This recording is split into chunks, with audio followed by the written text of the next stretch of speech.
The crumbling and twisting stone hallways of the crypt extend all directions into the ethereal mists that emanate from its walls and obscure the vision of those who find themselves lost within. Petal's head swims as the pieces of her past continue to slowly fall into place. She's faced these games before, and now must draw upon her foggy memories to help conquer it again. This episode, we follow Petal, Spicket, and Pollen's attempt to slip under the notice of the wizard and collect the keys they desperately need to face his final game.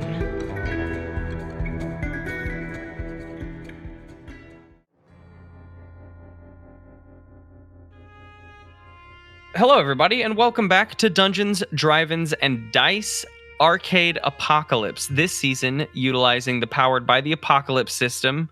At first, we were telling the stories of the citizens of Tedville, and now, everyone has their own individual bit. So we're going to talk a little bit about that at the start of this. Currently, we're following the story of two of those adventurers in their splitting up and finding themselves in the crypt. We've learned a lot in this past episode about what's going on in the dome, something that's happened with Petal and her old crew, their sort of story and how they've maintained control of the mall and then lost control of the mall in their fight to get out of that, and how that's led to this moment where Petal has returned with friends, and this is the route we've gone in. You guys are doing backdoor stuff, trying to take care of these. I'd like to imagine the game's in factory mode, before you put the coin in. Something's happening in there. Wreck-It Ralph does a good job of talking about it, but that kind of concept where we're in factory mode right now. The game is not yet turned on, but you guys have gotten into it under no eyes. The eye is elsewhere, hopefully, on the distraction that your other allies have left to do.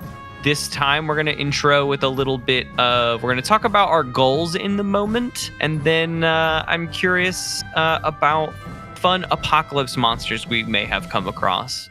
Since Pollen is in this scene, I'll go for Pollen. Her goal is really just to not die in this game. You guys, she's trusting to do the bits. She's like the back-end guide, but in those halls, she did not feel safe waiting alone, and it's very difficult to get around, so she didn't want to just leave you hanging if you had to leave the game at any point, or whenever you did it, getting back to the, your next point of interest is going to be difficult, and she didn't really want to wait in those halls alone because they're dangerous. And so she's joined you in the game. So her bit really is to not die, but her overall goal is rescue Branch and get the whole team out of here. Rescue Branch, rescue Root, get the team out. And that requires taking care of all of the keys. So she is fully on board to do this thing. And how old is Petal or Pollen? I'd like to imagine that besides the one outlier kid, that your crew is probably, within 10 years of each other on either side. Mm-hmm. Maybe she's, for some reason, I'm imagining Branch to be a little bit older, maybe in his mid-30s, and because you're mid-20s, yeah? I think so. I was either mid to late 20s, early 30s. I don't even remember at this point. So yeah, I think Pollen's about the same age, 30s, early 30s, and that Branch is probably the oldest of the crew at, well, we'll even put him at late 30s, 38, 39-ish. Yeah, that's her big goal. Monsters she's faced, actually, for her, the most terrifying are what they, in their small group, call the Smilers, from their existence in this sort of psychic maelstrom mall, this non-linear space. There's all these nasty shadows. I described one as Lawrence when Decamp turned on his flashlight at some point. He did spot a shadow moving off to the side, but they're never just there and looking at you. In the deeper parts, they are, and they're also chasing you and hunting you. And for the ones that Pollen truly hates, it's the ones that you see the shadow outline of a nasty figure that's a little more amorphous, right, than humanoid. You know it's not something that you really want to come up against, but also the only visible part in this shadow is its like weird, larger than life twisted smile. You just see the like white almost teeth in between the shadows, right? She hates those things. They're uncomfortable. I think it leans into the like Slender Man, clown in the shadows, darkness kind of horror. Yeah, I think they've probably come into scuffles with them, but it's never like a direct, like, I'm shooting, they're there. The scuffle is getting away before they get you.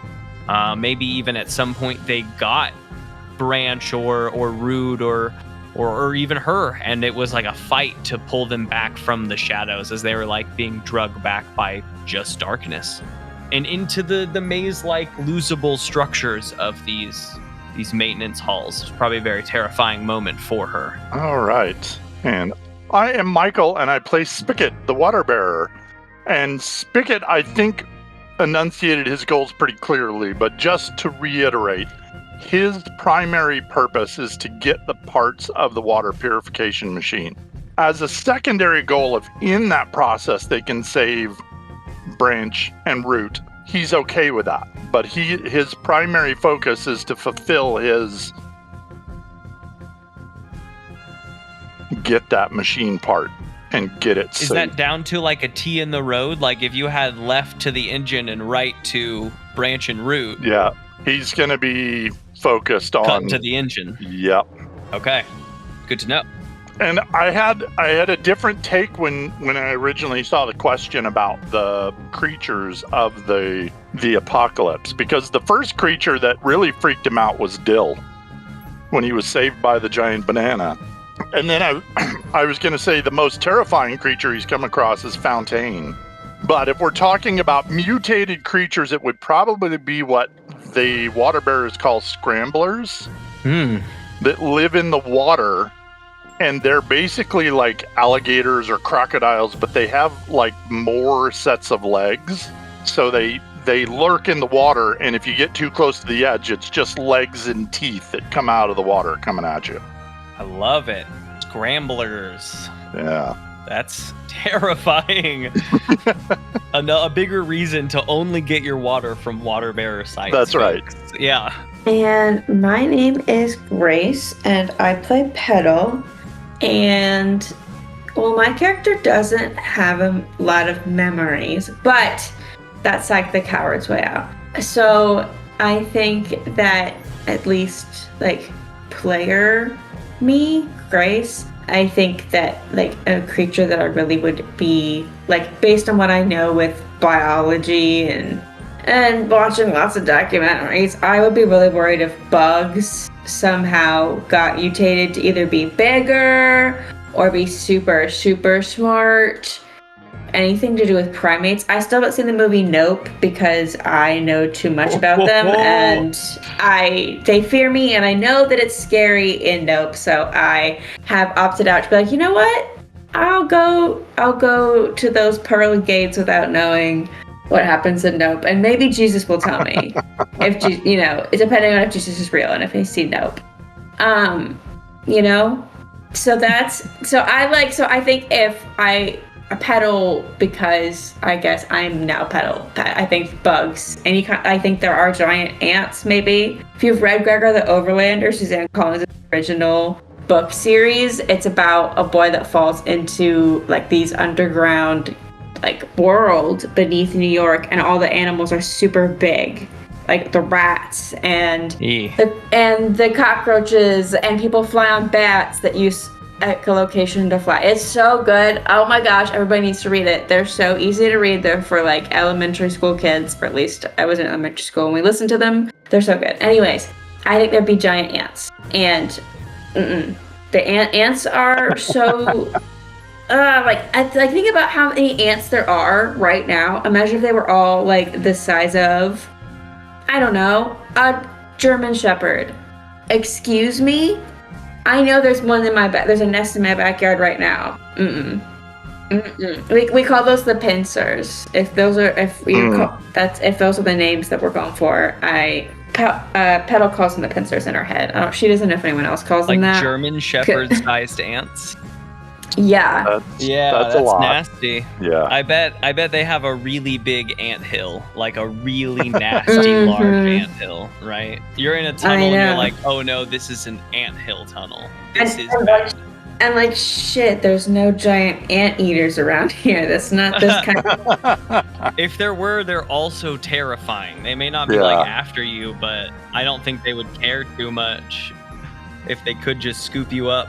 Oh, it's so scary to think about. But yeah, everyone should read those books. Plugging them. Would that make an anteater? That would have to make an anteater bigger than an elephant, actually. It would have to be the size of a 3-story building. Like Godzilla or something. Godzilla-sized anteater. That's how they'll be sucking up people. Yeah, no doubt. That's just an eater at that point. That's just an eater. Just an eater. What's your goal in this moment? What is Petal's goal in this moment in the maze? I think last episode Spicket and I set our goals at the same time. Yeah. But my goal, I think, is just to uncover more of who I am, and as I'm doing that, that's like my bonds with Branch and Pollen and Root. Mm-hmm. And there's a little one named Pebble. Or something. No, Root is the one right now. Wait, who's the one that's kidnapped? I thought that was Root. Okay, so Twiggy. Twiggy is the one. Twiggy's back. Pebble. Oh, my bad. I thought Pebble was. Twiggy's back. We're trying to rescue Root and Branch, and Pollen's next to us. And Pebble does not exist. Pebble doesn't exist not yet, but we will meet someone. Not yet, but can take Pebble, Pollen, and Petal can all hang out. It'll be great. Mm-hmm. And not at all confusing for someone who's bad at names. Yeah. But yeah, so rescue Root, or at least like. Because I also feel torn because I've now created bonds with these guys, the Banana and D-Ham and Spicket, because we've been through these things. And I wouldn't say I think that I don't want to compare, things, especially because I didn't even, this backstory is being created as we go along. That's the whole point of this character sheet, which I think is so interesting. So I think I am torn between, I want to help Spigot out because he's had my back this whole time, and I want to continue to have his back. But at the same time, these are my people that I forgot. It's a real Tarzan situation, except it's not. It's like familial love, not romantic. Which can you exist in both parties situation? Yeah, I mean that's Sorry, this new card's got me being all kinds of I love it. Okay, listeners, I love you. Enjoy the adventure. And on to the adventure.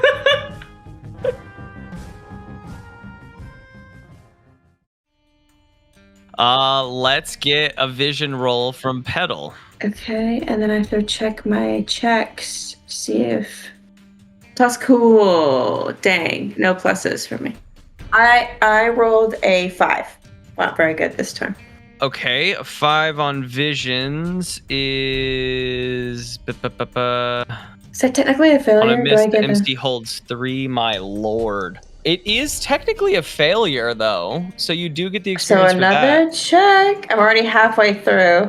I need 2 more checks. Jeez. My lord. I'm at level 6. This is crazy. MC holds 3. I don't know how to use enough of these vision points. I have like 6 or 7 now. I just can't spend enough to keep up. You just can't give me enough visions, man. I need to be. It's too many visions. If anything, it's intrusive. The amount of visions they want me to put on is intrusive. They want me to just be visioning. Yeah, all in Petal's head for like an episode at this point. We could do. Which is, yeah, everyone loves that. The Grace show of just Em and Grace talking back and forth about what's happening in my head. We have enough points, though. We could do it. I'm going to spend one, though, even though I have so many, and I'm going to ask where you are and who you're with for this vision that we'll go into. We're running through the mazes. So this is a question about the vision? Yeah. It's so if I spend 1 point, I have to get input from you, but I'm interested in that input because this vision. Yeah. I just wanted to make sure before I said anything that I didn't embarrass myself. So I think as I'm running, are these? Correct me if I'm wrong. These visions have also been like flashbacks, like vision / flashback. Yeah, it has to be something you've experienced before. Yeah, like the atmosphere of the crypt in my head. I'm picturing the beginning of Labyrinth when Sarah's first going through. That's just what I'm picturing in my head. And so if you haven't seen it, go watch it right now. And then come back and listen. And you'll understand.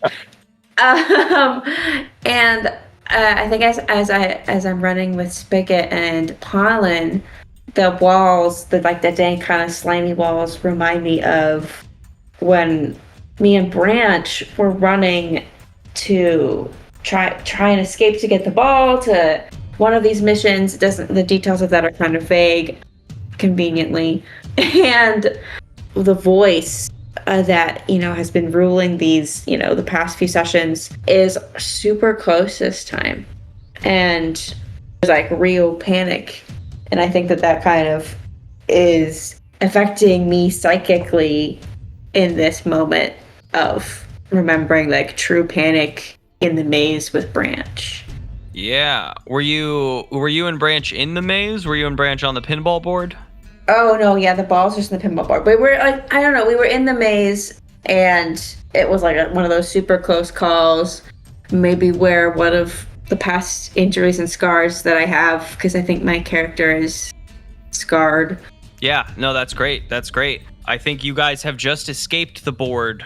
Maybe not for your first time into the crypt. You guys have probably played the crypt a few times at this point, maybe. But as with any maze, maybe you're just lost in the moment, as lost as you are now. You and Branch are sprinting along at a full pace, panting. You're angled down a little bit so that you have the wind. You're breaking a little bit of the wind as you just dead sprint down these tunnels, just on Branch's heels. The feeling of fear and tension high in the air, though with the game on, as you guys have begun though the walls are rumbling, there's this screeching sound echoing around off all of the stone around you.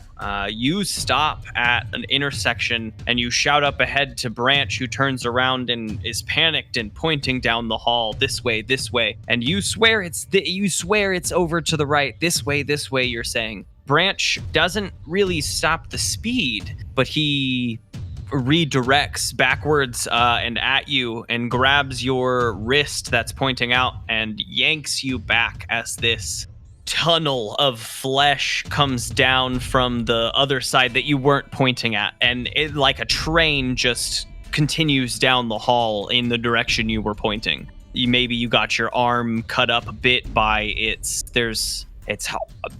really hard to see with how fast it's moving, but you rubbed up against it, I guess, and it slashed up your arm a bit as he yanked you out of the way. You know that it's taking a corner and coming back at you, but for now it has to do so, and so he dead sprints down the hall and continues the run. And you're thrust back into the halls. They're not shaking. It's much quieter than it was in the vision. And you're running in the opposite direction of the light that you two saw off down a tunnel, off down the hallway. There's something more somewhere in this maze. Fun. I know I prepped that, but still didn't love it. And now we are here. We're in the maze. We have cut away from the direction the specter was going in. Neon pink specter off in the distance. We just saw a light really crest the smoke from one side to another. And you guys have run backwards and in a different direction, just getting distance between you guys. What do we do? We're running through the maze. We stop for a second to try to get our heads around us. I think as far as what we've known, with Petal and with Pollen here, I think that for you guys learning about the maze, there is... I either am going to grant an additional question or a +1 to things asked. I think a +1 to, like, figuring out your way forward using their knowledge. So you have come down a tunnel and there's 3 directions, one of which to your left leads in the direction of that pink light, but we've run a very long distance. You got straight ahead or to the right, but there's not much in the way of landmark, which once Petal finds, based on her rolls last time, she'll have at least a starting point to figure out her way around. Yeah, Spicket has no idea where he's going, so he's going to have to lean heavily on Pollen and Petal for guidance of which direction they should go, because he's never been in this before. Mm-hmm. And technically, neither have I. You haven't. That's true. Yeah, Pollen is putting together a small t-shirt gun, for almost pistol-sized t-shirt cannon from a few pieces on her belt. All right, so we basically can go left, right, or straight from where we are? Yep. There's not much in the way of what leads where. It's just, if it were D&D, like 30 feet into the fog, and which covers up your vision. So Spiket's going to look at Pollen and say, which way should we go? I have avoided most of the games. Our frontliners were Petal and Branch. I know the back wall, the back rooms, the back hallways very very well, like the back of my hand. But out here, I've only played this one once or twice, and I didn't do too well myself. All right. Well, then he's going to turn to Petal and say, "Are you getting anything?" Okay, dice. Let me. Is it? Can I open my brain to try and remember? Yeah, that's where I'm going. The best roll for. Really, I think you can draw on your forgotten memories by trying anytime really by trying an open your brain roll. If you don't got much to go on, I can give you inklings on that. Okay, I got a 10. Also, I have my move, just so you know, from my leveling up, and I also have one more checkpoint now from leveling up again, just because my character is so crazy. You get a checkpoint for leveling up? No. I'm saying I made my move from leveling up last thing, and now I'm one checkpoint away from leveling up again, because every time. Oh, you just rolled plus weird and open your brain. Yeah, right. Yeah, and I failed my last roll while rolling for my vision, which is another checkpoint. Oh my gosh. Petal's gonna be level 7 soon. That actually, my thought behind this is that you did a lot of work in order to do the thing you did. I did. You just have forgotten. So grinding. You leveling up very fast is actually, I feel like, narratively a good through line there. I'm unlocking so much inner potential. Mm-hmm. I'm matrixing whatever his name is. Neo. Keanu Reeves. Neo. The one. It's an anagram for one. A 1. Ugh. Good stuff. Okay, you got a 10. Give you good detail. Yeah, I want to see a glowing path leading exactly where we need to go. Not quite that. But on that note, what I will give you, that you're looking around, and on the ground you spot these round... I mean, they're lights. They're lights in the ground. They're in the center, but they're off, like an off bulb, right? And you see them, they're spaced exactly, I don't know, like 3 feet apart each, just going down every hall in every direction. Now that you've looked down and seen them, you recognize that they're there in the middle. They're all off, but there's your path of lights. They do exist down there. You know that they turn on and they'll be something. They're just gonna be like beams of light, but collectibles for points, really. The light source is a lure, like we talked about earlier. That's the idea. It's a light in the darkness to find safety in. You know that that's not the case, and anyone who's played the game once would know that that's not the case. But the game's off.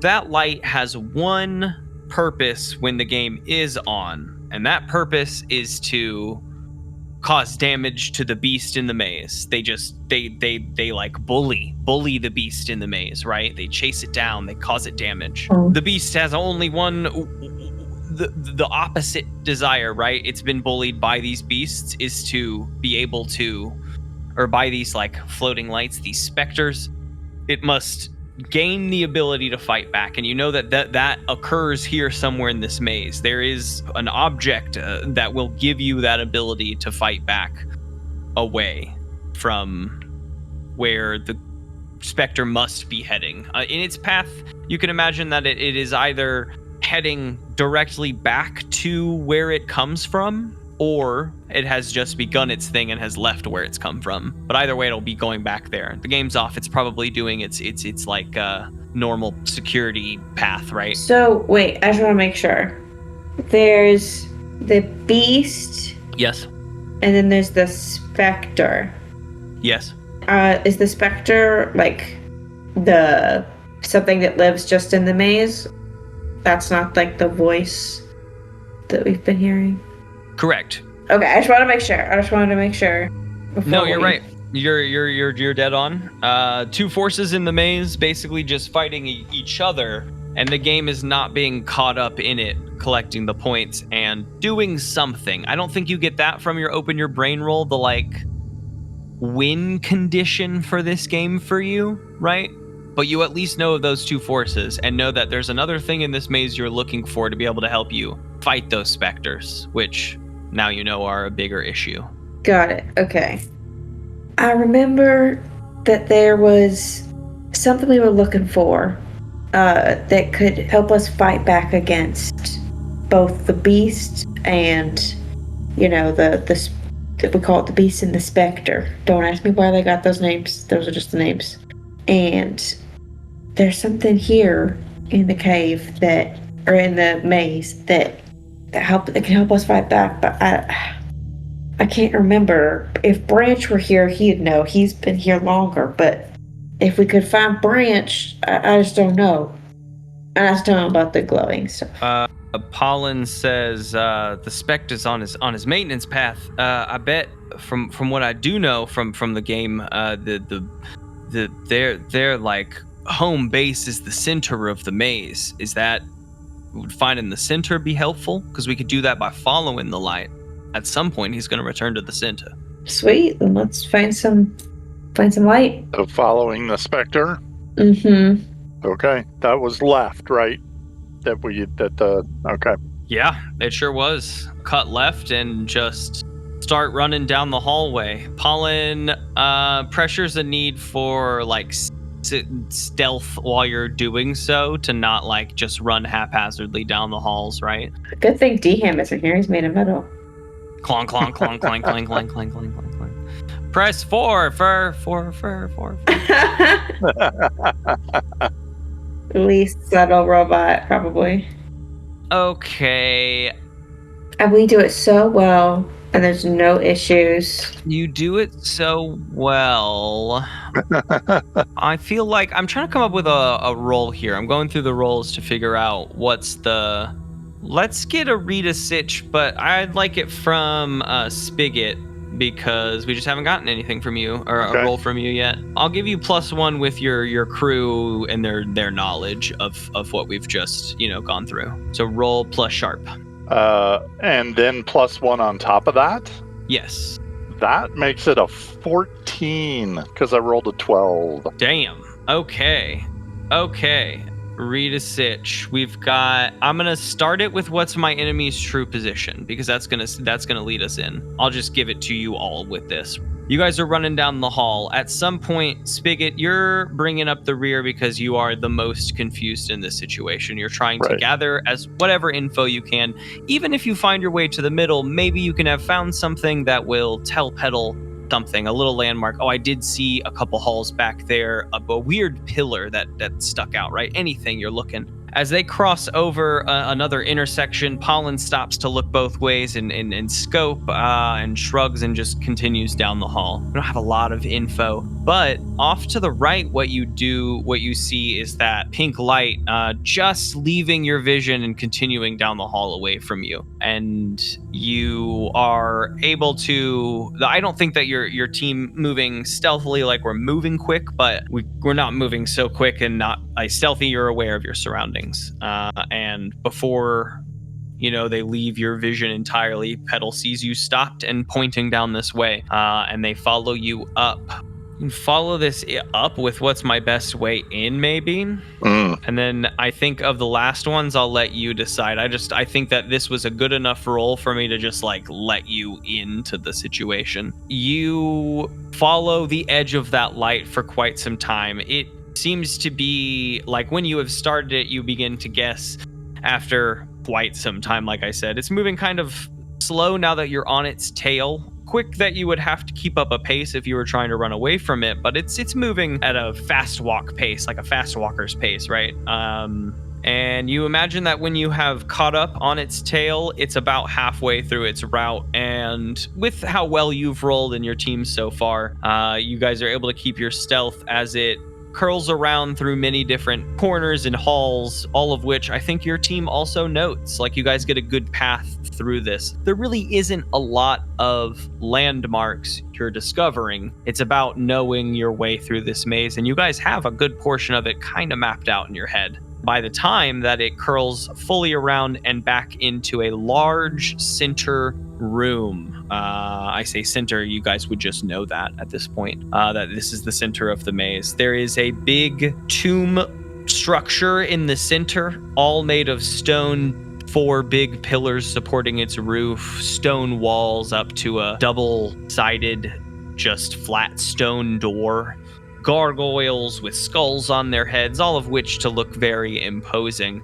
I'm gonna say you guys come in on the back of this tomb as the light is curling in and around towards the front for your question. Yeah, so we know we've got the specters, we know we've got the beast, right, that we're looking out for in this area. Mm-hmm. So we know the beast is somewhere in the maze, yeah. The specters are in this area, is where he's returned into home base. So we know where the specter is. So then I guess my question would be, maybe, what's my enemy's true position? Mm-hmm. So if we know where the specter is, what's my enemy's true position? You give a wait signal to your team at the edge of this area and skirt the edge of the room just to get a full vision around the other side of the tomb as to what the specter is doing. The specter, I may have only described the light at some point, but what we're dealing with is like a long, wispy robed figure.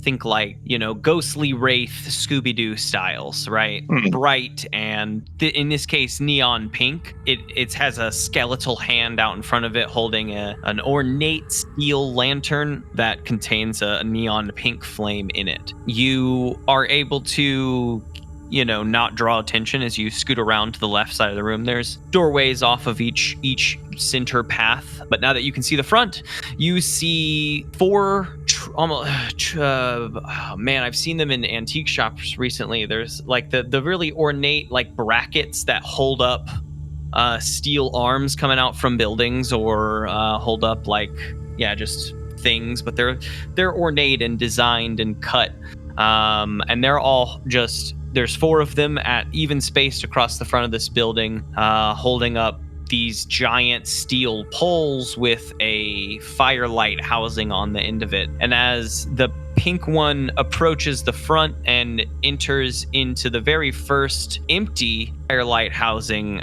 its form fades away, being sucked in with the fire from its lantern, and that light becomes lit. And the one next to it, a bright green lantern, phases out, and a green specter forms in front of it with a lantern, immediately cuts right, facing away from you, and begins at the fast walker's pace, cutting right down the hall. Beyond the green lantern, there are 2 more, a blue and a yellow one. That is not all that draws your attention, for that is not your only enemy in this situation.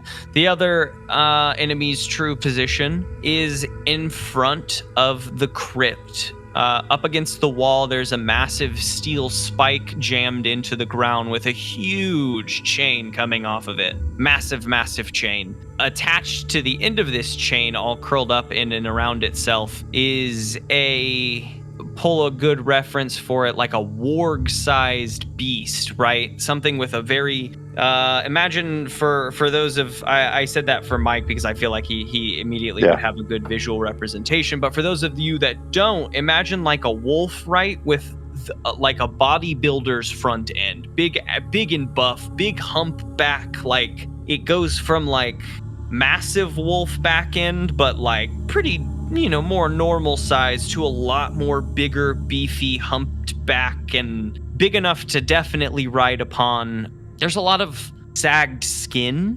It's curled up and it seems to be asleep. It's whimpering a little bit in its sleep, like it's snoring.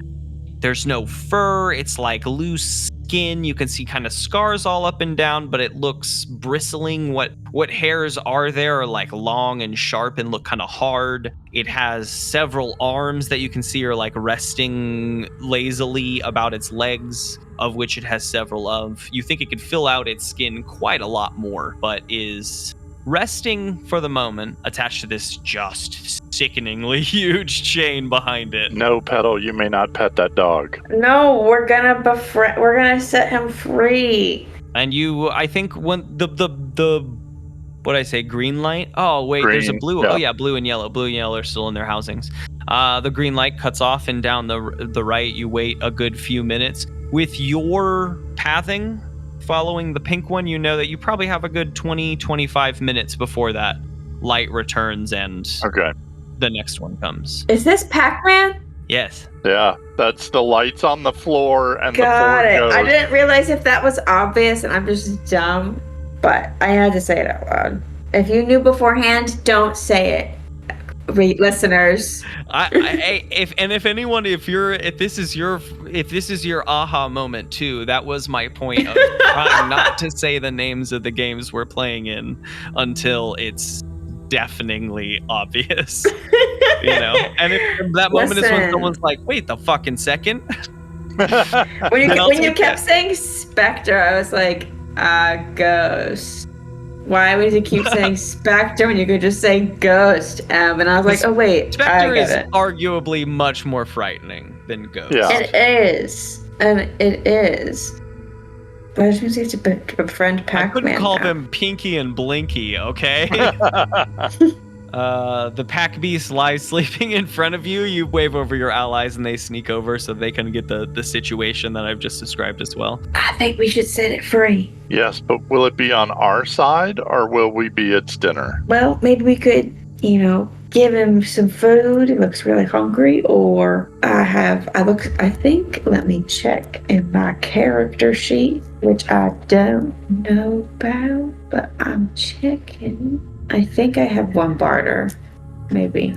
Oh yeah, because I re-got my barter because I got some first aid stuff. I could use this bandages and I could, clean him up a little bit, show him some kindness, because it seems like these dicks just are mean to him for no fucking reason. I don't like that shit. But what do you think? I don't want to put anybody, in danger on the spot. Oh, definitely. As the Green Spectre came out too, it like waved its lantern over the sleeping beast, and you see it like shudder and whimper a little bit too. And you see a little bit of like wispy force come out of it and into the lantern, and then it goes off on its trail. That's definitely a regular occurrence. Stealing its soul. I have water I could give to you as barter if you want to give this thing food and water and bandages. Yeah. And what about the chain? I did not bring my gigantic bolt cutters, so I don't know. We'd have to look at the chain. Tits. Okay, so did we happen to notice what kind of rotation the specters are on here? We've got about 20-25 minutes before it comes back. Mm-hmm. Got it. Mm-hmm. I think that could be enough time to befriend Pac-Man, Pac-Beast. Pebbles. Pebbles. Oh my god. Oh my god. Oh my god, it was meant to be Pebbles. Yeah. Is that what you want to bring up? Some food and water and a healing syringe? Yes. I want to save the dog. Beast. Guy, the gentleman. They're being so mean to him for no reason. I don't like it. You approach. Let's see. Well, how do you want to? There's a lot of moves for this. How do you want to approach? There's do something under fire, which I think is the most direct. That's you getting up in there. You know, there's nothing else we really want to learn. We're just trying to do this damn thing. There is, examine closely to learn more about it. You could open your brain again just to learn more, read a person or a sitch. I think... Read a person, I feel like, it's sentient, right? Define a person. There are questions here that do fit for read a person. I would allow it as, you can't tell if he's telling the truth, but the rest of them might fit pretty well. Yeah, I'm going to read a person. I think you can learn a lot of body language from an animal, so I want to see what that body language tells me what my approach should be. Like, is he scared or should I calm him? Is he going to be aggressive? And, what is there, or she, they, unknown, gender. Mm-hmm. I don't know, doesn't matter. Pebbles, there you go. So yeah, I'm going to roll for that and hopefully get a good roll. Roll plus sharp. Oh, that is a good roll. That is an 11 total. Okay, and that's also, I'm leveling up. Oh my gosh. By the way, again. You get to hold 3. So while you're interacting with them, spend your hold to ask their player me one question. 1 for 1. You've got a list of 6 here. So on your initial approach, what's your first question? Or you can approach it a bit more narratively if you hand me some narrative. Yeah. How can I get Pebbles to trust me enough to know that I'm not going to, this approach is not to harm and the things I'm bringing are not to harm but to help? How can I get Pebbles to at least trust me enough to not try and attack us once they see that I'm not the Spectre, I'm something small? Right. I think you watching the length of the chain and making a judgment, it only has so much distance. It probably can't hit the front of the crypt from where it's at. It probably can't hit a hallway from where it's at. In front of the crypt is probably the only one that doesn't actually have an outward hallway, right? It's either to the right or the left of the crypt or behind it, because where that would be is this giant chain in the wall. So you judge out half that distance is probably what the chain can cover. So you get to the edge of it. I think that you're in the right boat. I think that getting past the initial aggression and offering kindness that you're doing is at least a step forward. That's at least what M would do, right? That's what I would do as a person, is try to offer the kindness through the aggression, because it's going to come, right? You, Petal, know it's going to come. This is, while in this moment a sad look in on it, the beast of the maze. It filled a hallway like a train, right? It almost completely devoured you in a heartbeat, but currently is asleep. So you know that it is going to be threatening for sure, but to offer kindness through that and the difficulty of it is probably the best way to get it to trust you. Like any sort of injured animal. Well, I don't want to wake it up, because I feel like that's not the way to earn this. It's just to wake it, suddenly it's awake and there's a stranger there. I think on your approach, it can rouse and kind of kick that off. I don't know. From what I remember, at least I guess I'm just so used to being around prey animals that the spook is more dangerous than them seeing you, because working with prey animals is so involved with them being able to see you. But I guess this is a beast. If you want to wait for it to wake up, you know that on the changing of the guards, right? When one guard comes in and gives it a soul steal, and then the next guard goes on a leave, when the blue light leaves on its journey to scope out the maze, it's going to do another soul steal, right? At that moment, it is quite a bit more. And what's up with that? What's up with that? What is up with that? Yeah. I don't know. Why would they do that? Okay. We'll figure that out later. No time for that. But it's more awake in that moment. So if you wait until the next changing of the guards, right? You guys hide in the shadows and try to not get caught. Oh, that's not. No, that's not like 20 minutes. It's not 20 minutes for us, the real people. No, I know, but like. Oh, but it's 20 minutes of Dill and Dham going with option number 3 and distracting a crowd. You guys feel the shaking a little bit, like a little shake, and some like pebbles fall from the ceiling, and you're like, oh fuck those guys. Hope they're all right. Press 2 to hope they're all right. Pollen says 2. Quietly. Nice. You don't have to ask another question yet if you don't want to. This is on your interaction with them too. Yeah, I'm not gonna ask a question. I'm gonna hold. I have one more, right? 2 more. 2 more. 2 more. Okay. Yeah, you rolled really well. Dang, cool. Okay, so I'm going to have the food and water and bandages just like at hand, so I don't have to waste time fumbling or sudden movements. I'm gonna creep closer to, the chain and like, safe distance where if it goes bad, at least I know I'm not gonna just freaking die. And I'm gonna call, like gently kind of call out to him. Okay. Hey there. Hey. Hi, sweet Pebbles. Hi, sweet guy. Hi, sweet Pebbles. There's a little bit of a deep rumble. Several like noise patterns go off at once as it opens many eyes, on an abnormal amount of eyes on the front of its head. Wow. And then peeks its head up. What a pretty boy you are. Pretty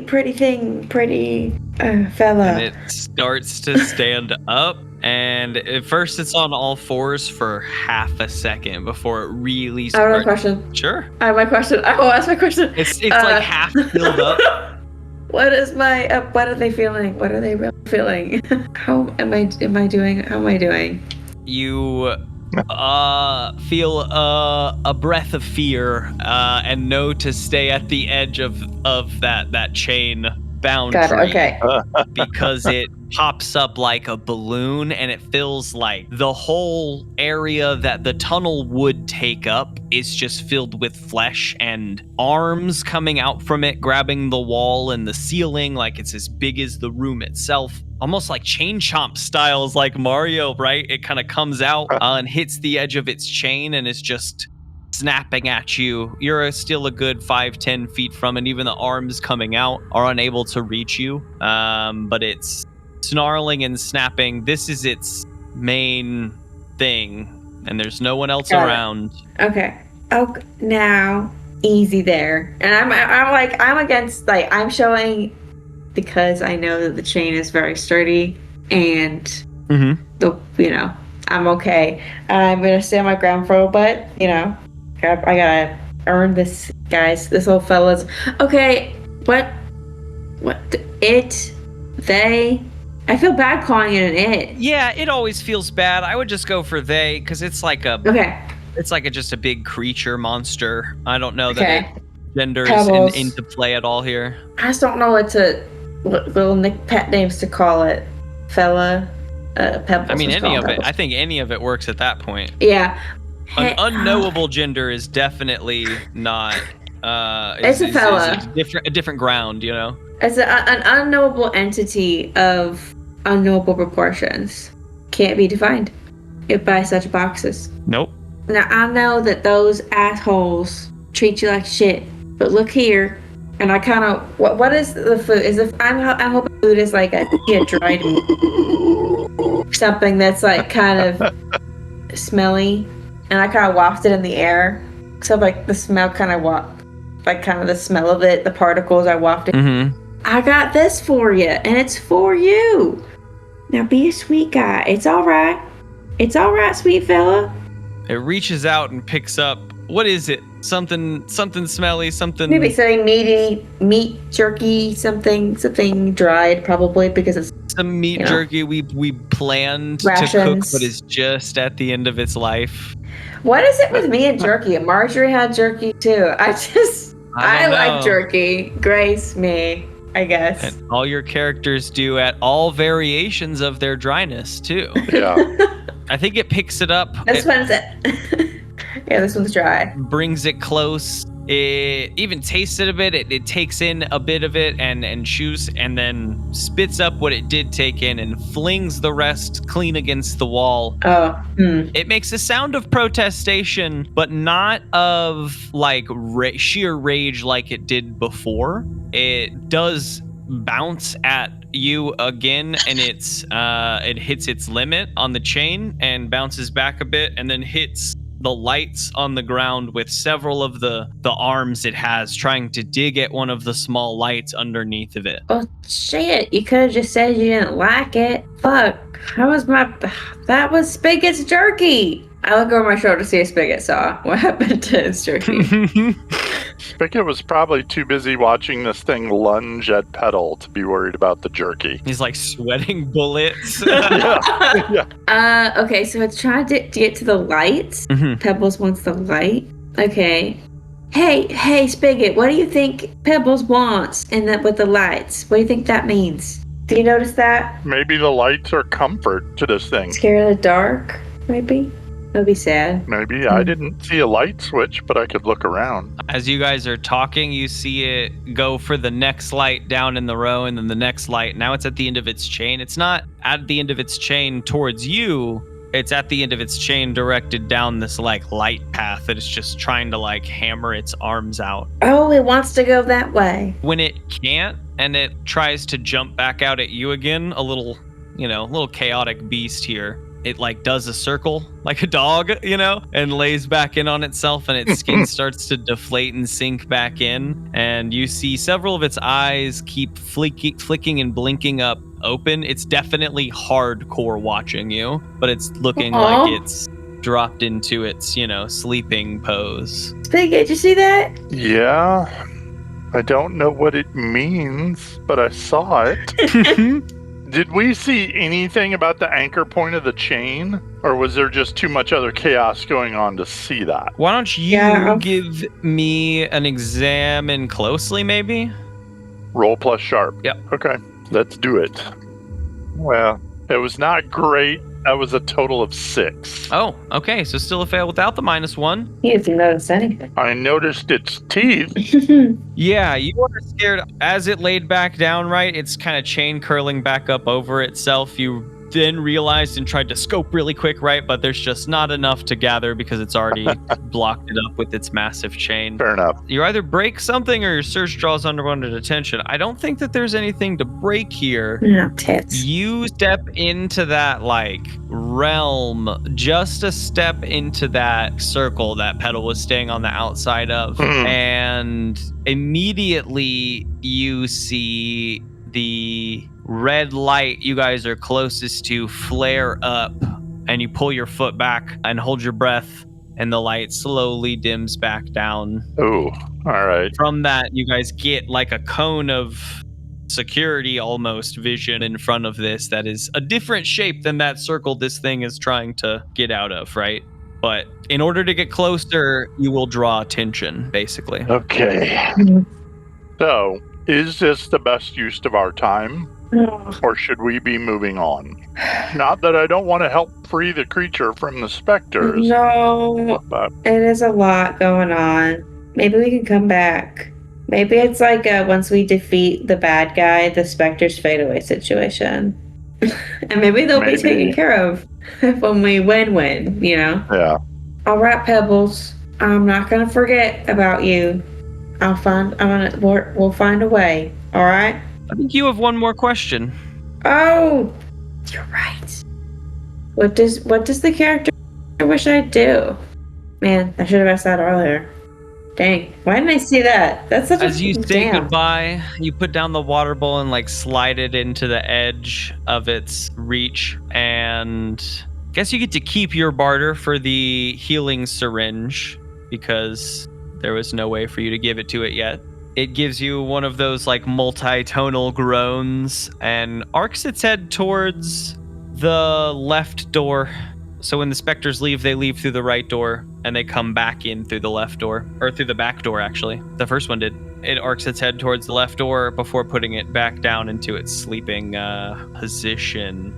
I'd like to kind of compound this with another open your brain roll from you. This is a see if some of the game clicks into place for you. That's another 11. Damn. Wow.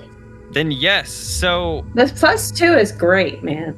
during the game, the specters actually chase this thing. They chase sources of light or this thing. Normally when you're playing, you keep your light sources low. You sneak so they don't draw attention, right? The goal is dodge this and get as many points as possible, plus the power-ups so that we can do things. This beast, though, the Pebbles is also looking for those power-ups so it can face the specters.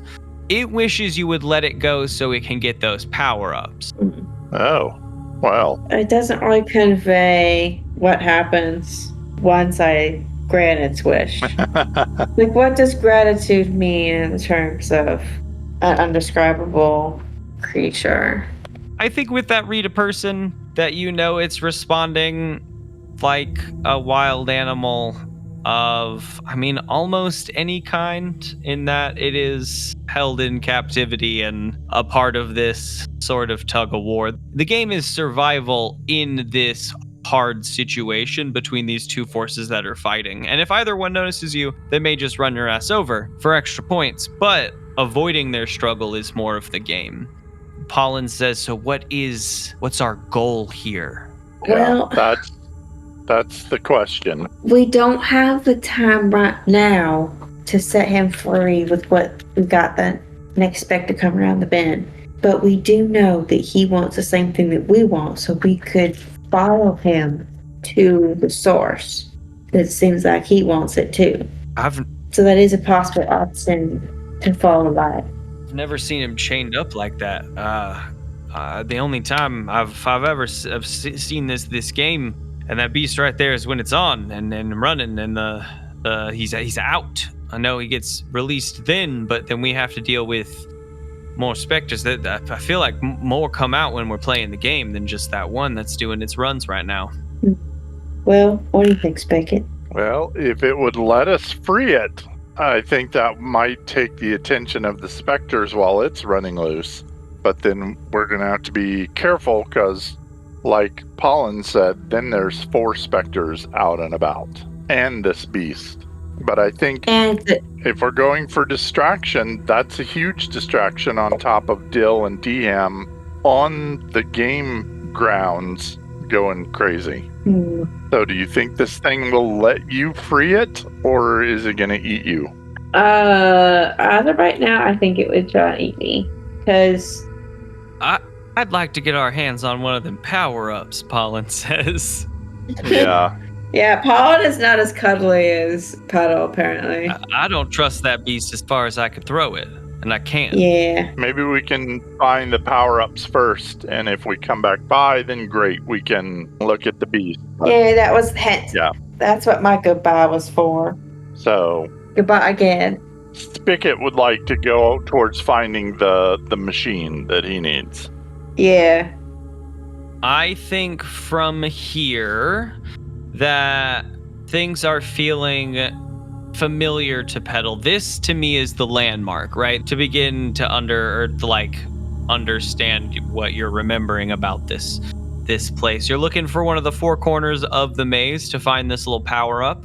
Though with the lights off, you're not sure if that is still going to be there. Worth a look, Pollen says. Yeah, so do we have to release the beast to get the lights to turn on? Well, they turned red when you crossed the barrier, right? Well, that was one of the specter lamps that started to flare up. We don't have any choice. I don't even know if just us releasing it would be enough to turn the game on, but if we could get it out somehow, maybe that's enough to distract whatever security measures are put into place. Yeah. I mean, if anyone else wants, I guess it's just me on the bonding committee. I guess I can give it another try. I'm not going near that thing. Yeah, Spicket's like, I'll be happy to watch. I'd prefer to go for the power up. Yeah. But if you think you can sway it, I don't know. I wasn't making a lot of progress. Hence my sad goodbye. But if this guy is if Pebbles is necessary to accessing the power-ups that we need. It just seems like there's no option.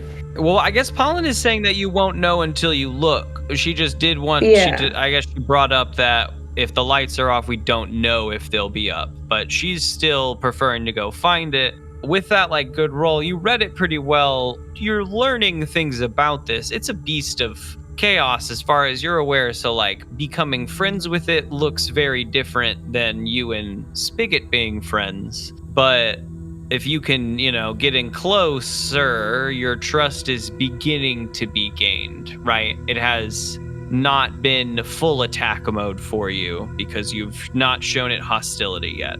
And you tried to show it kindness, even though it didn't care. All right, fuck. That's what she says. I'm going in. You got Ballin and Spigot in the hallway, fuck. All right, Pebbles. I see you want them power-ups. That's great. I want you to want them. I'm scooching a little bit closer. Not in the range of attack, but just... Its head kind of looks up. Your intuition is good with the healing syringe, right? It is injured. It is kind of bruised and battered a bit from its repeated games down here. It pokes its head up as you begin to approach. What do you say, huh? What do you say, Pebbles? You wanna scooch? Scooch your booch? I think it lowers its head and gives a lower multi-tonal growl, looking at you through several, 3 or 4 different, asymmetric eyes on top of its head. I a gesture to the chain around its body. It weakly lifts up the leg attached to the chain and then groans a little bit, looking between its leg and you, and multi-tonal growls. Yeah, that's it, Pebbles. Let me help you. Let me get that off. What do you say? I am inching a little bit closer. Give me a do something under fire roll. Roll plus cool. Okay. Oh, that's a 4. Oh. Fuck. I think that each time that you've been saying it's okay, let me help you, look at the chain, etc., etc., you've been stepping just one step each time, and it moves much faster from down than you expected, and before you have time to respond elsewise, its body has filled the chamber and jutted forward, slamming into your upper body and pushing you to the ground. Several of these arms are out and stamping the ground around you. You're pinned down in such a way that your arm, I think, holding the syringe is twisted out and up behind you, and it is looking down upon you. Several maws open up and some slobber drooling down like it is about to consume you. Not good. It's not going well. Pollen is pulling out her handheld t-shirt cannon and beginning to load in one of her ammunitions. You're not quite sure what her weapon is. Pollen, if you shoot it and you don't kill it immediately, it will kill me. Can you guarantee, unless you want to watch me die, which, all right. Her hand's shaking and she puts it down and she says, I know it's not going to kill it. And it's just over you, multi-tonal groaning. Violence is not the answer right now. Spigot, do you have anything here? Well, Spigot was going to draw his t-shirt cannon, but having heard Petal... Spigot's exactly the same, but behind her, slowly putting it down. Yeah. Petal's fuck, I'm so bummed. All right, I'm sorry. I shouldn't assume about what you've gone through. I respect you. So what? The arm with the syringe is blocked. Uh-huh. Is the other arm free? Sure. Yeah, the other arm is free. Is my hand anywhere near the one that has the chain? So the chain itself is in like Mario, the chain chomp is attached to a chain that is so fucking large that it's not breaking its chain is the idea, right? The chain when it's in its sleeping form is almost larger than itself. When it's in its big form, it's Got huge. it. You might be able to squish between the links if you try hard enough. Oh, man. got it. I didn't realize it was that freaking big. Comically large. I'm starting petting one of the arms, like, it's all right. I'm sorry. I respect you. I'm not gonna hurt you. I will just fuck off. We'll just fuck right off. if that's better. I want to respect the boundaries. I cross the line. Ooh. She's just like hoping that she doesn't. She's I tend to talk to animals like they're people, and so Petal's just gonna do that. She doesn't know any other option is just she's just gonna die. Violence is not gonna get her out. And she's not gonna try and seduce it. I mean, it is, you're not seducing it for sure, but the role I still think is seduce or manipulate. Yeah. You're not seducing it, but you're fast talking it, because fast talk is a part of that. Oh, that's much better. That's a 10. Whew. Roll plus hot with a 10 plus. Okay, I think what occurs here is it's atop you, right? Its hands are stamping into the dirt, clawing at your shoulders a little bit. One of them stamps into the water and it stops and like brings that towards its mouth and licks a little bit of that. It stretches a part of its body out and starts like slurping up the water through a maw. Still one maw over the top of you. But in that motion, you're able to pull your other hand around and grab the syringe. Or maybe that also feels like an aggressive motion. Here's a needle. Maybe you just slip your hand in and the needle, you just you're able to pull your arm back up and beneath you. And because its weight is on top of you and constantly shifting in this water bed, balloon on top of you, the needle slides right in and you give it the healing potion. I think with the water and the healing potion and the kindness so far, it shakes a little bit off. It looks down at you, is feeling better, and I think it slowly slides off. And as it pulls off of you, it morphs back into its smaller warg-like wolf state and kind of sits there and points at one of its, 3 to 5 back legs and with the chain around it. That comes down. Chain is massive at some point, right? But it comes down to the size of a manacle, seemingly shifting as it shifts on its back leg, and it just kind of points and groans multitonally at you. Oh, nice. Excellent. And her Petal's legs are shaking. Yeah. She's like, okay, great. Colin falls into a cross-legged and breathing heavily. Hey, can he'll assist me in helping with the chain? Because she doesn't want to go by herself and she's scared still. It repeats its groan and look at its leg manacle. Hard to say. All right. I guess I'll go by myself.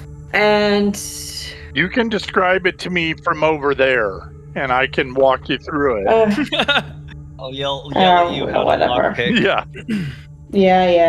Yeah. Okay. It's like me fixing the freaking water machine all over again. Sending to me. You go together. I'd like you to give me a... Oh, it's just got to be a do something under fire, because there's no questions involved. This is a... You are on the lookout. Okay, that's a 7 plus 2, which is 9. And I also get an experience tick for that, which means I've leveled up. Ooh, yay! Level up. This is a good level up roll, too. The time should be now as Petal is getting up. You are about to spread the news we need to get back into hiding. And you look towards that back hallway from your angle. You've been able to keep an eye on it. And it is dark. And all of a sudden you feel a quick tapping on your shoulder.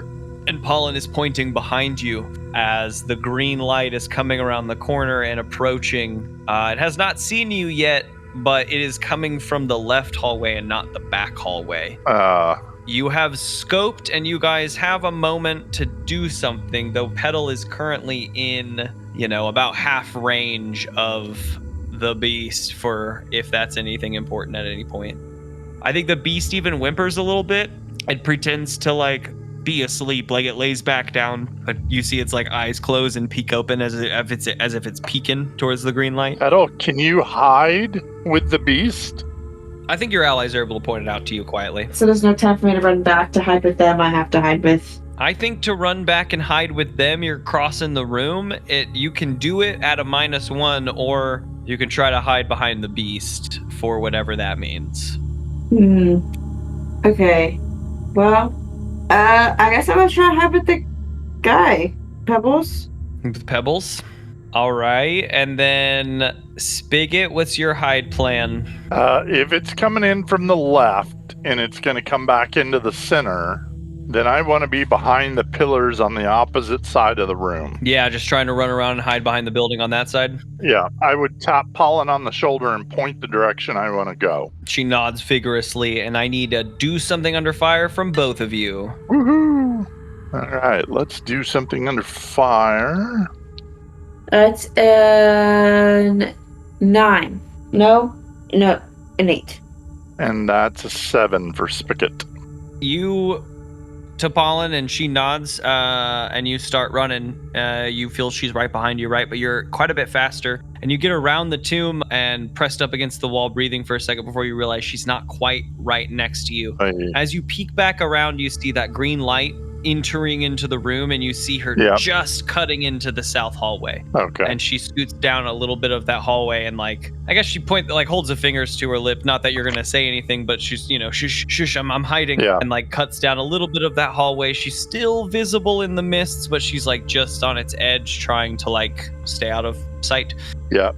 And Petal, Crawla, you do a quick, crouch run up to the beast, and you give it a quick pat. It gives you a weird multi-tonal growl as you approach, a little bit of a protest, but you scooch in behind it and up under some of its folds, and as the green light enters into the room and you see its light kind of bounce off the walls, it lays its head back down over the top of you, protecting you from vision, right? It helps you a little bit here. Oh, fuck yeah. But I do want you to give me, this is more of a defense open your brain roll. It's not a getting a detail, but as the green light approaches and things like whatever light comes in through, right? Even if there's none, all of a sudden, oh, my soul. Yeah, you can see the outlines of the green light approach, and you feel this sickening, anxious, almost vacuum above you. And I need you to give me a roll plus weird to resist. Oh, wow. I should roll on my little computer mat all the time. That's a 10 plus 2 is 12. The 12. Wow. You feel it, but you crouch into Pebbles and hold tight, and you feel Pebbles wrap a bit tighter around you. Pebbles is still drained for a bit, but you aren't. You feel, a bit weird and groggy, but nothing beyond that. As that happens, the green light enters into its lantern, and not but a moment later, the blue light leaves. And unfortunately, I need you to do this one more time, because the blue light now comes over and does the same thing. Fuck. Though now the feeling is of sadness and loss rather than like anxious and tense. Do I get any kind of advantage because I knocked it out of the park the last time? Or am I just being a weasel? I am not going to give you advantage because this is a different feeling. You're immediately thrust with a different, sensation of negativity. Okay, so that's another 8. You just take 1 point of psychic damage. So one tick on the harm clock, as you are just drained of a bit of your energy. Pebbles can feel that and wraps tighter around you as like a hug in solidarity, but can't protect you much from it. And you feel sad afterwards. And that blue light instead, Spigot, cuts off and around the tomb towards the other side. You're safe, but towards the back hallway, and you see Pollen kind of almost like a cartoon jump up in surprise and then bolt off down the hallway and away from it. Like down the south hallway away from us? Yes, because the spirit, the specter is coming into the hallway. Way. Yeah. That's not good. That's not good, but I don't know that I want to shoot at the specter not knowing what it's capable of. Mm-hmm. All right, well, I'm And gonna have to it hope. isn't chasing her, right? It's just in its It seemingly in its doesn't know pathing, she's there. Right, but Yeah. she is there and she's running. Oy. But the rube goes quiet again as that blue light crests into the darkness. Pollen out for now, out of the room. The two of you are here, and the beast unfolds itself around you and lets you out. Thanks, Pebbles. I am a little pat. Multitonal groan. Well, shit, now what do? If you can free Pebbles, maybe that will distract the specter and allow Pollen to get back to us. Okay, what do I see in terms of the chain, the anchor point, anything that I can weak point? Because if this chain is huge. Examine closely. Roll plus Now, sharp. rolling dice. Ugh. Okay, that's an 8. An 8. You choose one, I choose one. You have noticed something hidden, understand exactly what's here, complete the scan very fast, or find something shiny. Well, I would love to understand exactly what's here. That would be great. Just to know exactly. Yeah, the chain does get bigger, so it's a very large chain, and when Pebbles reaches its full size, the chain around its leg and really its sort of back portion, its legs kind of fuse together a bit when it gets into its big size, but that manacle gets large to contain it. When it's in its small form, it's noticeably smaller, and right next to its leg, you think easier to break. You could probably pry a bar in there and maybe crack it up. You'd have to let Pebbles know that might cause some pain, but you could maybe break it there next to the leg. You in this scan though, as you're scanning over the chain and looking at the thing, you get out far enough from Pebbles and Spigot as you're scoping around the edge. You get the first eye on it, the yellow light flaring up, and you see the yellow specter start to form in front of its light housing. I think this is a kind of a bullet time thing as Petal's attention is elsewhere. Yeah, well, I'm going to try and distract it if it's fully going to appear so that Petal has a chance to free Pebbles. Okay. If you're just fully drawing its attention, I don't even really think I need a roll here because you can just run out and hey, over here, you know? Yeah, because I don't think shooting it is going to do any good. So, yeah, I'm just going to try and physically get its attention. Yeah. As it forms and starts to turn towards where Petal is at, you just run out, arms a-waving, and it snaps its attention towards you. You hear it shriek, and its wispy wrappings wave up in wriggly tendrils around it, and it shoots at you like a sprinter. Oh, that's not good. Directing you down the right hall, or you can cut around the back. It's kind of up to you at that point. Which hall you want to take away from it, but it's full tilt chasing you. It's coming full at me. So if I went around the back, I'd be chasing the yellow one that went after Pollen. Yeah, the blue one, yeah. I don't think I want to do that because I don't want to bunch us up on two of them. So I guess I'm going to go to the right. You sprint off down the right hall. Petal, you are left alone in this hall. You see the specter form, and your attention is drawn as Spigot runs out, shouting hey, hey, over here. In fact, I think even Pebbles gets a little bristly at that and stands up and starts to get bigger. And the yellow ghost just full tilts, floats after Spigot down the right hall, and you're left in this alone. What do you do? All right, hey, now you listen. We don't have a lot of time. He's buying us time. I might be able to bust you out, but it might hurt. Don't fuck me up. Do not kill me. I'm pointing at him.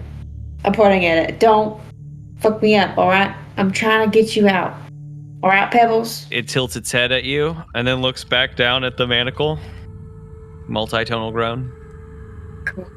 Is there anything? I don't know if there are any crowbars, sticks. I don't have anything in my inventory that would be a crowbar. I have a brick. Yeah, I think the best that you have inventory-wise is a blunt source to try to smash the manacle which is not ideal for. Oh, But that you unfortunately don't have the thing, and if and you don't have a barter anymore to be just a crowbar, I think.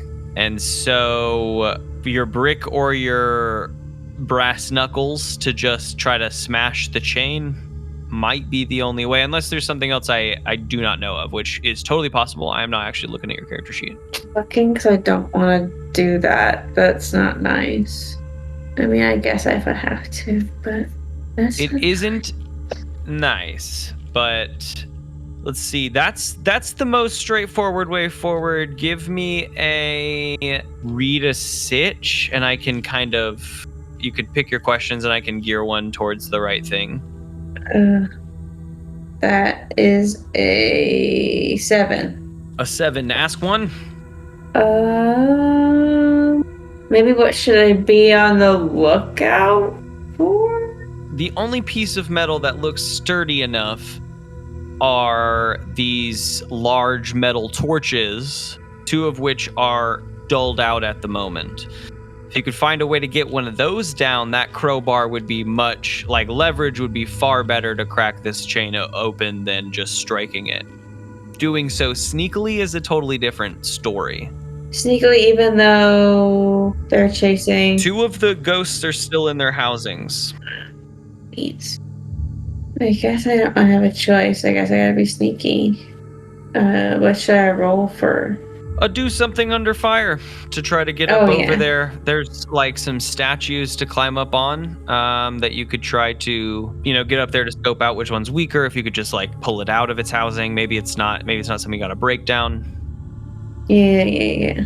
All right, let me get me those big numbers again. Okay, that is an 8 plus a 1. Hey, good job, Matt. A 9. You climb up on the statue and start tugging at one of these torches, trying to maintain a sense of stealth. It seems pretty firmly rooted in there. It's shaking around just a bit. You can either spend some time on this to do it quietly, just keep wriggling it back and forth until you loosen it enough to pull it out, or you can give it a firm pull but possibly draw attention to yourself. Do you spend the time or do you draw the attention?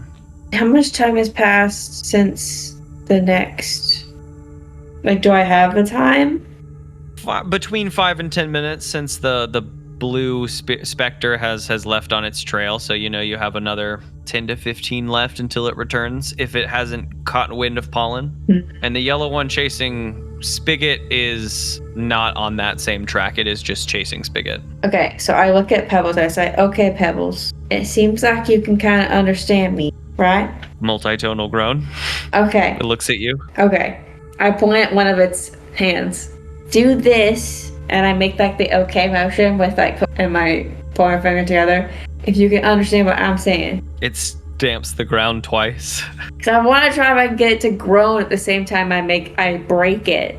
That way, the groan covers the sound of the metal breaking. Yeah, I think with all your rolls so far and your connection with Pebbles, that it has groaned in response to you almost every time, right? So if you can get it to excitedly groan in response to you at the same time and then pull out when it's doing that, right? That might be your play. I think you're in the right headspace in that I don't even know if it's actually responding to you or if it's just giving you tonal response. All right. Okay. Or it's understanding you, right? Or if it's just responding. But it is responding, and in time that you can give it a quick excitement, it'll give you a groan and you can pull out while it's groaning. Okay. I'm gonna brace myself to keep you ready to just give it a good strong yank. Mm-hmm. And I look up at Pebbles. I'm like, you want to get out here? You want to be free? And it gives you a multitonal yip and kind of steps up onto all fours. And you yank, and there's the I yank it. sound of metal on stone as you pull the torch, the housing free, long metal torch free. And you fall to the ground because you needed to pull out all that force. And Pebbles is underneath of you like a bed, like a big skin pad.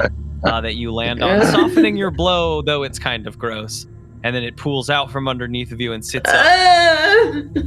Pools, why is it moving like that? Wags its back, the back half of its body. You're the one who what a- wanted to rescue Pebble. You can't be Good grossed out by job. Pebbles now. Good I can be job. grossed out whenever I want to be. Del proves The that every lights time. flare up just a bit, but aren't triggered by anything, like triggered outright, as Pebbles has caught you, and almost the sound has been muffled.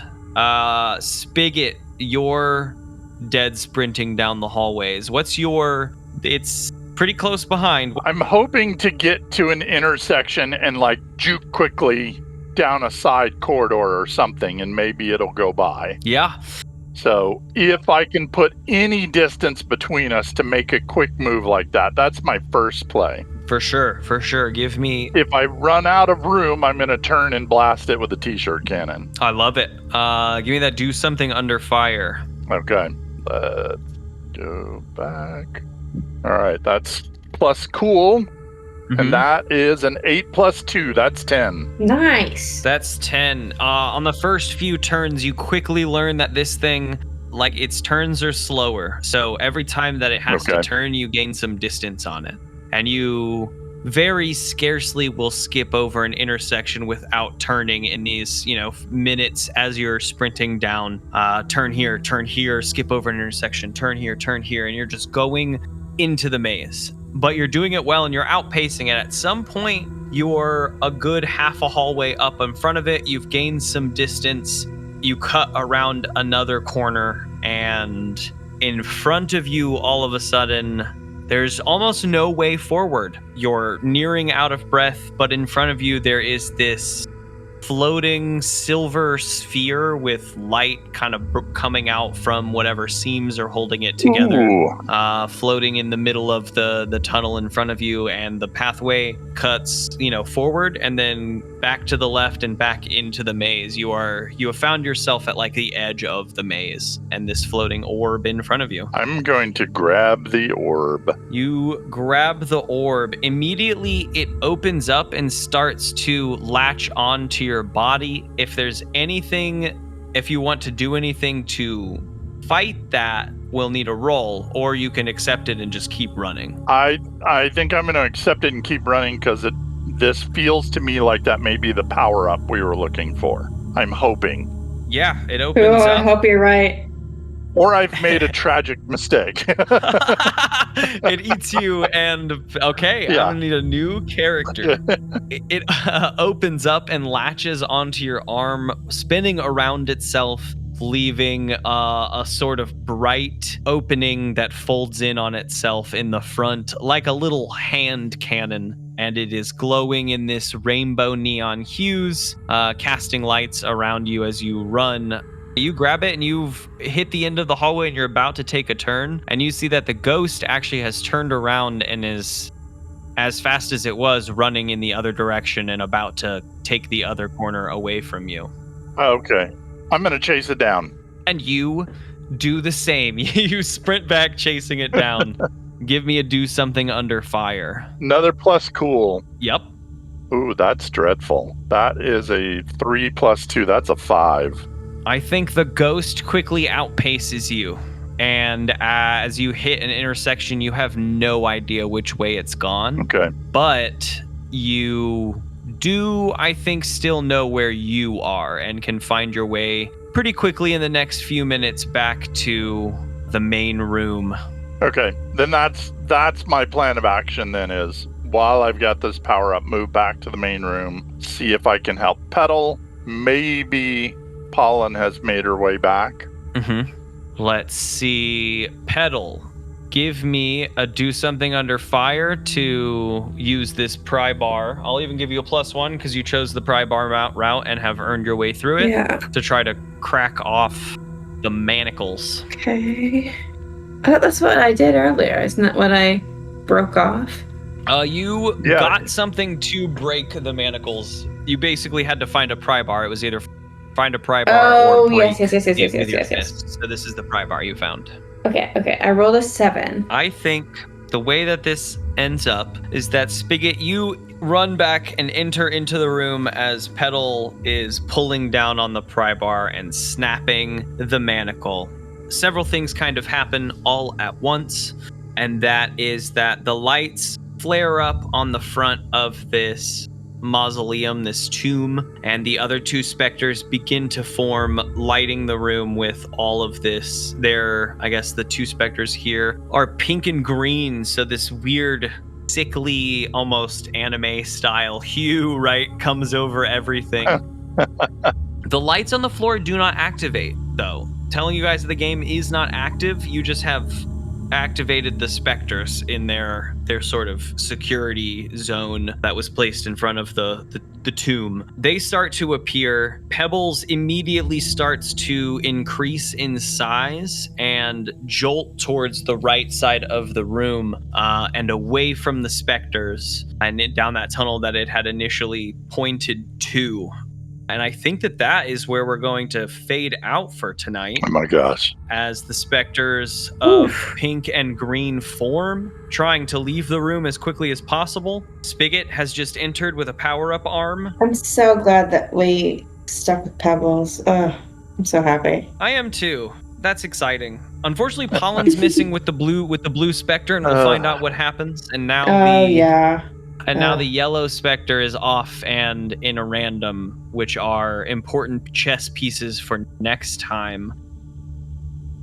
Anyway, let's do a quick history thing. I think this is a question I'm just going to lay out for both of you. Do either of you think you know each other better than before? I mean, I knew Petal had some bravery, but to see the way that she was willing to put herself in harm's way to take care of Pebbles was pretty spectacular. Yeah, that was a show we have not seen a step out of what we've seen of Petal. Maybe more into Grace, but I think that it's still good for the character. Yeah. Brought to you by the new cart. Grace Stringer. Well, this was more of a Grace performance than a Petal performance, but you know what? I tried to do the accent, and that's what matters, because it's my first time. All of my characters are just kind of with different flavor. It's tough. It's like, make a character, but don't make them you. And be that character for many, many hours, right? Like, it's so much easier in like a play or a theater show, because it is like, I'm only this character and the same portion of this character every night. Whereas for us, it's like every session, you're 2 more hours into being this person. Different shit, different stuff, different and my character sheet is being rewritten, being created as like my background. Yeah, and even less. Which is like, I did it to myself, but it is kind of fun to experience it. It is cool. It's a really cool. I've always been kind of curious about an amnesia character. I do like the mechanics this has shown for kind of how to do that, and I would probably do it again with slightly different execution. Not like different because I'm like, oh, I want to, do it differently, but as a build the class slightly differently on the back end so that you, the player, maybe have a bit more. I'm not sure. It's hard. Yeah. I have so many vision points. I don't know what to do with them as the GM. Does Petal know Spigot better after this interaction? I think I know that he's willing to be. I mean, I knew he was kind towards people, but he's extending the kindness towards. Like, he was willing to help me save save Pebbles, even though we didn't us in return. So I think that tells me that Spigot is just a genuinely kind man in a very unkind world. Like, yes, this kind, like, he does still has priorities because he's human. Right. I'm pretty sure. The twist of it. No, I think you guys both deserve a +1 to each other's history for this session, because you guys have had a solo adventure, a moment. Because our history levels are always so low, me and Spigot. Yeah, I mean, I think after this, you guys would fight together a little stronger. You'd understand each other's ambitions a little harder, or like how you protect who you want to protect, right? I think is important. And he immediately dropped his stealth in order to draw attention so that you could do this plan he trusted you to do. It's true.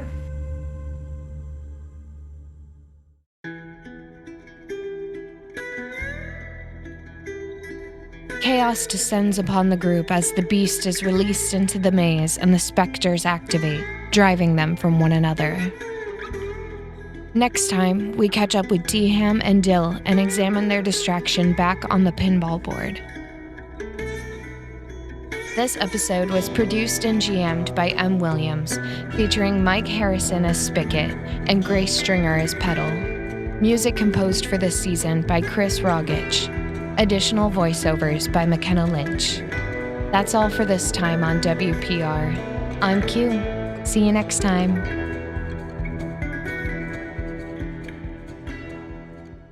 Or you could sucker someone, get up in there and just get them. No, oh my god. I was just reading the moves.